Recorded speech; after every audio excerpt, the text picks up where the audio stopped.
Peshawar high court larger bench کا فیصلہ آ چکا اور انہوں نے لارجر بینچ نے 5 رکنی لارجر بینچ نے مخصوص نشستوں پر حلف اٹھانے سے روک دیا ہے اور یہ 13 مارچ تک یہ حکم برقرار رہے گا، حکم امتناعی. اور اس طریقے سے نہ ہی خیبر پختونخوا اسمبلی میں جو مخصوص نشستیں پاکستان تحریک انصاف اور سنی اتحاد کونسل کی چھینی گئی تھیں ان پہ عمل درآمد روک دیا ہے، اور دوسرا قومی اسمبلی میں بھی 23 نشستیں ان پر بھی عمل درآمد روک دیا ہے. یہ بیسیکلی اسی طریقے سے یہ ہے کہ صدر مملکت آصف علی زرداری صاحب کو جو بے شمار ووٹ عنایت کرنے تھے کم از کم اس میں رکاوٹ آ گئی ہے، اور اب صدر مملکت کا الیکشن جو ہے وہ باہر صورت ہوگا، اس میں کسی قسم کی کوئی رکاوٹ نہیں ڈالی جائے گی. اور پشاور ہائی کورٹ نے حکم امتناعی خارج کرنے کی استدعا جو ہے وہ مسترد کر دی تھی، اور اس طریقے سے یہ ایک بہت بڑا ایک ہرڈل کریٹ ہوئی ہے، بہت بڑی رکاوٹ ہے، اور ہم توقع کر سکتے ہیں کہ عدلیہ سے انصاف ملے گا، اور یہ جو مینڈیٹ چوری اور الیکشن چوری، نتائج چوری جو کیے گئے ہیں یہ آہستہ آہستہ واپس ملیں گے پاکستان کے عوام کو، اور پاکستان کے حقیقی منتخب نمائندے واپس اسمبلیوں میں آئیں گے. اور یہ جو ایک فیک جعلساز اور جعلی حکومت مسلط کی گئی ہے، یہ جعلساز اور جعلی حکومت جو ہے عدلیہ کے فیصلوں کے نتیجے میں یہ زمین بوس ہوگی، کیونکہ فارم 45 عدالتوں نے کچھ فیصلے دینا شروع کر دیے ہیں، دیر آئے درست آئے. ایسے فیصلے آ رہے ہیں کہ جس کے بعد ہم یہ توقع کر سکتے ہیں، یہ خبریں اچھی نہیں ہیں حکمراں اتحاد کے لیے، شہباز شریف صاحب کے لیے. مجھے نہیں لگتا کہ شہباز شریف صاحب جو ہیں وہ بہت زیادہ دیر تک وزیر اعظم برقرار رہ سکیں گے. پشاور ہائی کورٹ کا لارجر بینچ کا فیصلہ اس سلسلے میں پہلی امید کی کرن، پہلے بارش کا قطرہ. دوسرا جو ہے لاہور ہائی کورٹ میں بھی چیلنج کر دیا گیا ہے مخصوص نشستیں. سنی اتحاد کونسل کے چیئرمین حامد رضا صاحب نے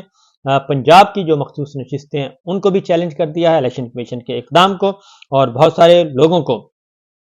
جو ہے تمام فریقین الیکشن کمیشن کو اور دیگر کو فریقین بنایا گیا ہے، اور ان کو بھی نوٹس ایشو ہوں گے، اور اس پہ بھی ظاہر ہے Peshawar high court already larger bench نے یہ ایشو ٹیک اپ کیا ہے، اور جو ڈویژن بینچ کے فیصلے کو برقرار رکھا ہے لارجر بینچ نے بھی. تو آج مختصر ہیئرنگ ہوئی، وہ ساری لائیو سیشن میں بتا چکا ہوں، لیکن مختصر یہ ہے. دوسری جانب جی ایک اور خبر ہے، اور وہ ہے کہ الیکشن کمیشن آف پاکستان اور ڈی آر اوز جو الیکشن 45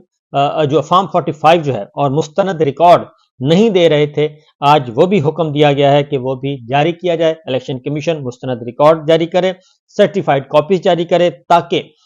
یہ معاملہ جا رہا ہے سپریم کورٹ آف پاکستان میں، اور سپریم کورٹ آف پاکستان میں ایک بڑی پیٹیشن تیار کی جا رہی ہے، پاکستان تحریک انصاف تیار کر رہی ہے فارم 45 کے حوالے سے، الیکشن میں تاخیر کے حوالے سے، اور جو ٹیمپرڈ فارم 45 ہیں ان کے حوالے سے ایک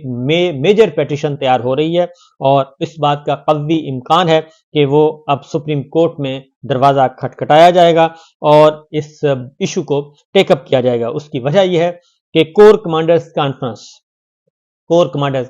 نے الیکشن کے نتائج سے لا تعلقی کا اعلان کر دیا ہے، زمینی حقائق کو ایک سائڈ پہ رکھتے ہوئے. لیکن آئی ایس پی آر جو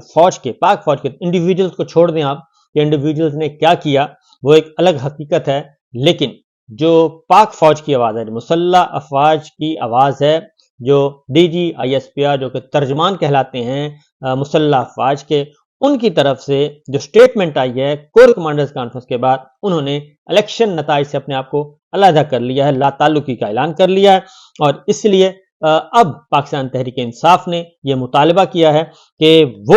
افسران، وہ لوگ جو کہ وردی میں ملبوس تھے 8 اور 9 فروری کی درمیانی شب، اور جنہوں نے الیکشن میں خلل ڈالا، الیکشن کے نتائج میں خلل ڈالا، جو کہ نظر آ رہے ہیں، ان کی تحقیقات کی جائیں کہ وہ کون تھے اور ان کو منظر عام پہ لایا جائے. اب یہ افواج پاکستان کی ذمہ داری ہے، فوجی قیادت کی ذمہ داری ہے کہ ان کے بارے میں کیا جائے، کیونکہ یہ ہمیں مناظر